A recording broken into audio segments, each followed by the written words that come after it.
Every day I see some news come out that makes me feel like an idiot for becoming an esports owner at the time that I did.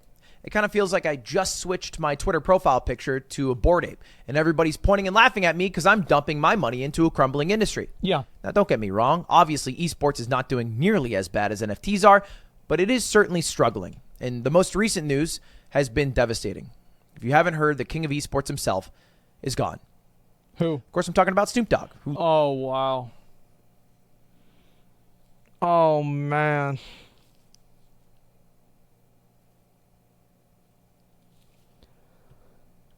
I'm going to be real.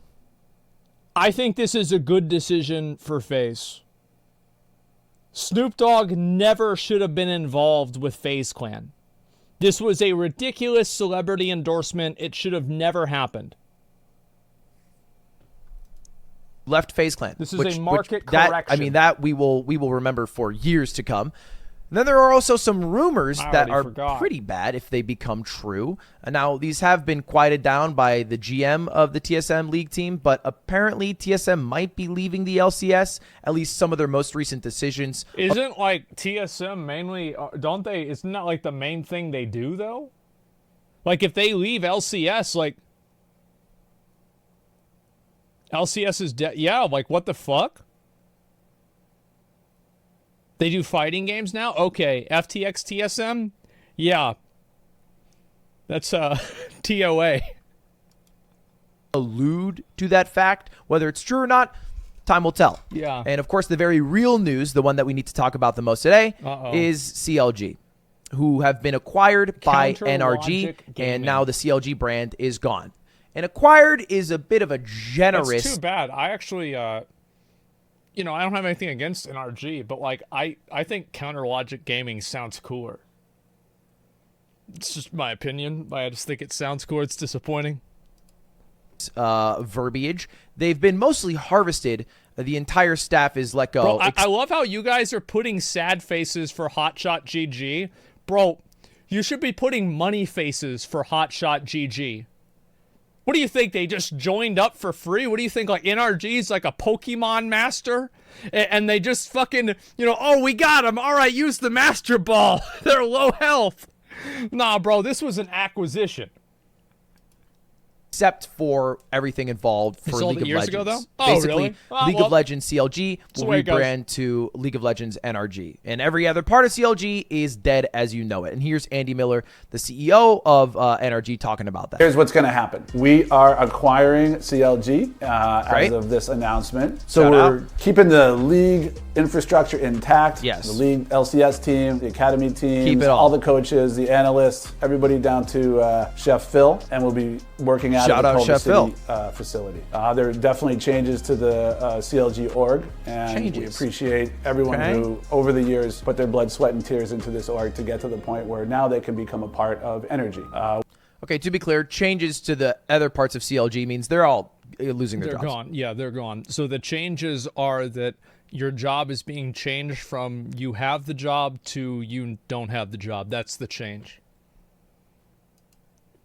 We thank Madison Square Garden Corporation. They will now become a major shareholder in Energy Esports. And we will be, at some point, changing over the brand from... Okay.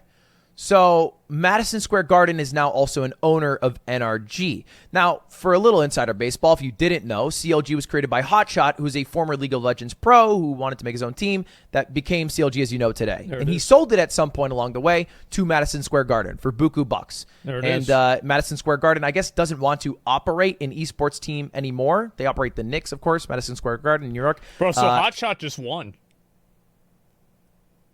Like, that's really what this comes out of. Like, he won.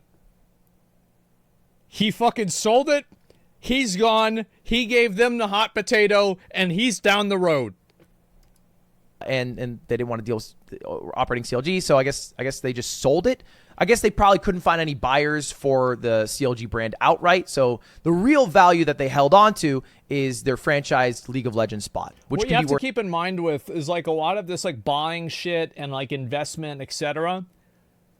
The hype for stuff like this is you do have some educated, informed investment decisions, But in a lot of emerging markets and like super new markets like esports, and the same thing's happening with AI, you see people throwing billions of dollars towards AI. And these fucking venture capitalist firms are throwing hundreds of millions of dollars at these different companies, trying to get a 1% hit rate and then writing off all the misses as a loss on their taxes. I should start an investment firm. This is a really, really good system. This is smart.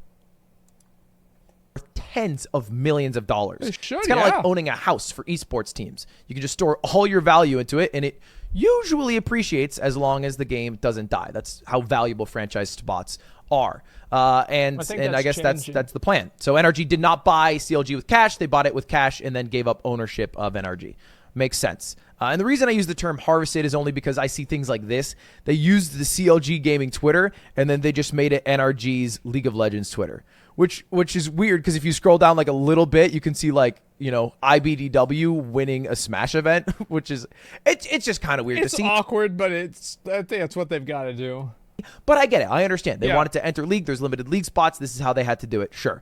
And I do have to give a very quick, real and heartfelt shout out to everybody who worked at CLG, because CLG was a very cool org. There's the people losing their super job. Pioneers. Every esports player that you might know like has at some point, I feel like, dipped a hand into CLG. People like Doublelift. They've been huge for Smash. Oh, look who it is. It's Devin Nash. I almost didn't even notice him. Wow. Of course, hearts out to Hotshot, the owner, the original founder, I should say, of CLG, who says still processing, crying a lot, don't know how to react yet, but I want to say something, I'm not quite ready. So we'll wait on that. Shout out Hotshot. And this leads us to the current discussion, which is what the fuck's going on in esports? What the hell's going on? It feels like nobody wants to be in this shit anymore. CLG's gone. TSM's trying to leave, maybe, apparently. That's a rumor. And so I've been seeing this a lot. I've been seeing this. Jake Sucky. Well, you also had that other one, the Guard, and they let a bunch of people go. And then before that, fucking 100 Thieves did layoffs. How much of these things are outcomes of a general economy downturn, recession? How much of these are a market correction from an overvalued esport market for the last 10 years? And how much of this is just a shrinking industry? I think that it's probably a mix of the three. There are so many brands I would love to see in League. Moist, Optic, Mr. Beast, NRG, etc. Okay, dude, what the fuck are you talking about, Jake? All right, Moist is two dudes who occasionally talk about drama on YouTube for like pretty good money. We make good money. I am happy with the amount of money I make. Thank you so much. Subscribe if you're watching. But my God, do you know how much a spot actually costs? Now, it is ridiculous. I'm pretty sure an Overwatch League spot is like $25 million. Call of Duty League is something like that. It is fucking insane. For what? To play in the league. And people, like, this is, again, it's like, how can you operate something like this? Let me just tell you guys something. There's a reason I didn't start an esports org, okay? Like, you look at the numbers, and the numbers paint a very specific story. Now, I think what Moist and what Ludwig are doing is much smarter. And we're seeing these smaller, and Disguised Toast is doing the same thing as well. And they're doing smaller scale events. And also they are double purposing these events as content for their channel. So like Moist Critical, Charlie, Ludwig, the Mogul Mail guy, they make money off of their esports team on a personal level, which makes up at least a bit, right, for the money that they lose spending it. Like, I'm not saying that it's a positive, like in terms of on a balance sheet, but it's less of a negative. Does that make sense? So I think that, yeah, you should definitely do what they do. They're taking the smartest outlook into esports right now. And I think that, yeah, being able to double purpose it for content is incredibly smart. Now, this is the only deal I could find any specifics on, but Misfits, the content team that signed a lot of Minecrafters, Cutie, my girlfriend, and a lot of other things like that, has a lot of money because they sold their LEC spot, the European equivalent of a League of Legends franchise spot, for reportedly $34 to $36 million. Million, Jake! That's a lot of money. Like, I don't have that much money. That's a lot of money. That's crazy. Like, why? Like, I saw that and I was like, why would anybody do this? This seems like a bad idea. Cap, bro, I wish. That's million fucking dollars. I don't have that shit. You think YouTube pays my ass that much? Yeah, fuck bro, I'm that. barely holding 12K viewers while I'm playing Valorant, which is why I spend most of my time watching Valorant.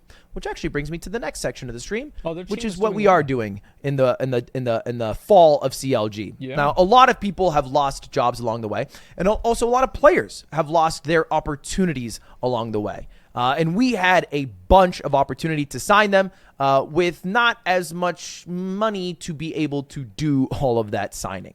But there was one that we wanted to try to help out that felt like it was a good timing, and it is, of course, CLG Red. If you don't know, CLG Red is CLG's women's teams, and they have a specific women's Valorant team. It's been leaked already on Twitter if you haven't seen it. And we're gonna sign them. We're gonna sign them for one tournament. Emily, who's one of the players. That's smart, very smart.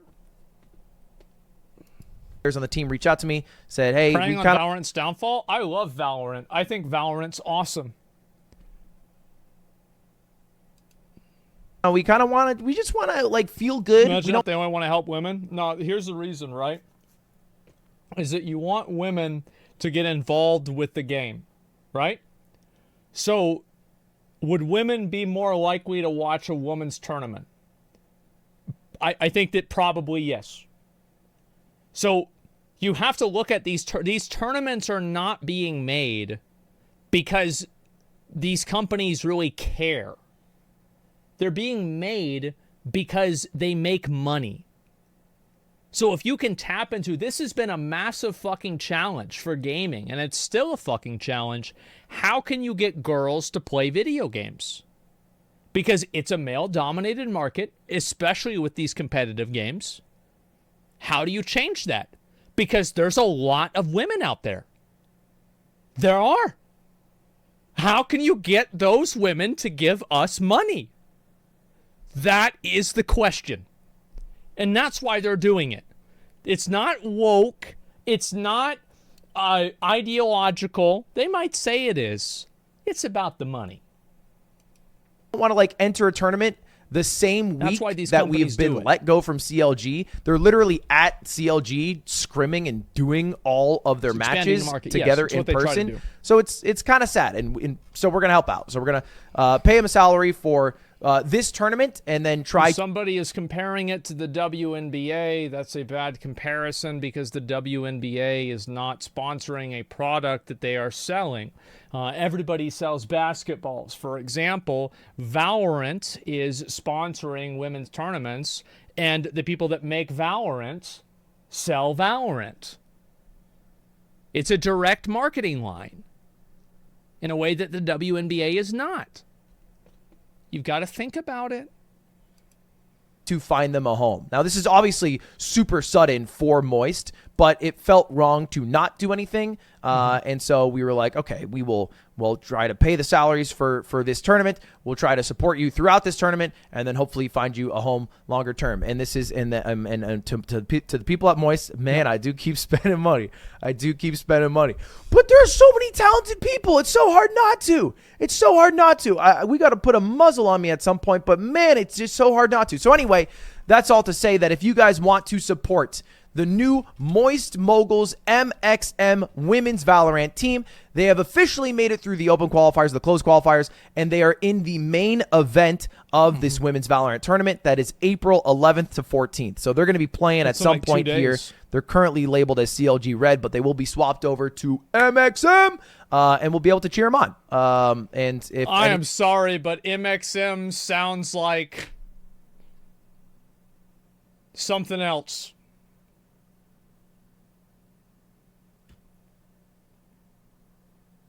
It does. anyone wants a dope on women's the side Valorant of the team, highway, like a then big sign, please hit us up. And there's also a lot of other esports players that also need homes. So like if you're in esports at all, basically hit my letters. line. All right, let's make some connections, because there's a lot of smashers like IBDW, Man. and you might be thinking to yourself, Ludwig, why don't you just pick all these people up? To which I would say, brother, I have been. I just signed the Valorant team. Well, how can you live like this? Like, what if the light, like, dude, wouldn't you wake up? This would be so fucking annoying. This is awful. And everything is white. You don't want to have white things in your bed. This is the guest couch? It better be. That's smart if it's the guest couch. I used to do the same thing. I used to take the fucking curtains down whenever people would stay the night at my house, so the light would wake them up and they'd fucking leave by the time I got up, so I would get up and play WoW and they wouldn't fucking annoy me. Signed, if you haven't heard, last week, Zane, who is the best Smash player in the world by title, literally #1. And let me tell you, number one HG, Zane, he needs Gucci shoes every week, that guy. So we are signing, but there is a limit to how much money we can spend versus how much money we are getting in. It doesn't exactly make sense to use all the money that I have to spend on the other employees who work at Mogul Moves on Moist Moguls. You know what I mean? So anyway, that's all. Just thought I'd shout that out. And final thing before I go here, we did just sign Zane, and he also has this weird problem with YouTube where his old YouTube account isn't monetized. So anyway, look, the details don't matter, but if you guys want to give Zane some love, go check out this video. It'll be in the description. It'll be at the top of the description. Maybe subscribe to Zane's YouTube channel so he can get like monetization. I think he needs like a certain amount of views or view hours. So give Zane some love. Shout out the Moist Moguls. We'll be cheering on MXM Women's Valorant team the April 11th. That's all. See you later. Goodbye. Man, esports, it's going to get better. It will get better, but I think it will get better through content creators investing into the space, because they can uniquely monetize esports in a way that traditional brands are not able to. I think that's very smart. Ludwig is obviously making mogul moves with this. I definitely agree with it. So, yeah, that's what I think. We're going to see a lot of teams get bought up by content creators. Yeah. Obviously, there will be a market cap on that, and there's a novelty of it right now. How will this exist in 3 years? Well, I don't fucking know. Contracts aren't that long, so who cares? Figure it out then. But that's what I think. Moist Moguls, that name is awful. According to who? I mean, I think everybody that watches them and likes them thinks it's great. That's what I would say. And when it all went downhill because of Overwatch esport, I think that's probably a big reason. Would you invest if the price normalized and went to a reasonable level? Would I invest if the price normalized, went to a normal level? I do. But we invest in esports in a different way. Like Ludwig and Charlie, they invest in actual players. We are investing in events with like sponsorships with Starforge, etc. So we basically, we're the ads. We're the ones you guys fucking hate. I don't know if we'll ever have another esports team. We had a WoW esports team at the beginning. Didn't really fit into like what the vision of like what we wanted to do with OTK was. Would we ever do it again? I don't know. It's not something that I'm actively thinking about right now. So yeah, Devin Ash video goes into a lot of detail of this. Oh, I bet it's probably over an hour long. Yeah, for sure. Make a VTuber team. You sponsored the Gauntlet PoE. We sponsored the Gauntlet PoE. We sponsored Echo. We've sponsored so many things. I think we sponsored one of Ludwig's events. I know we sponsored the streamer awards too. We've done a lot of this stuff, and I'm glad to see it. I really am. I'm really happy to be able to do that, and I take great pride in knowing that we can, keep the ball rolling for a lot of people. Why? Well, it's because whenever we do that, we sell more PCs. That's the way it works. Isn't that crazy? Who could have possibly guessed that marketing would work that way? Dark and Darker is back on Steam. Is that true? Is that true or not? I don't know. No. No. No. Ban him? If we have a mod, can you go into my main channel and put in his note that, like, say something like, I'm a fucking idiot and I spread misinformation because I'm stupid? Or something like that? Yeah, don't ban him, but just put that in his note. So whenever we do ban him, I'm sure it'll happen. We'll be able to be reminded of that. I think that'd be nice.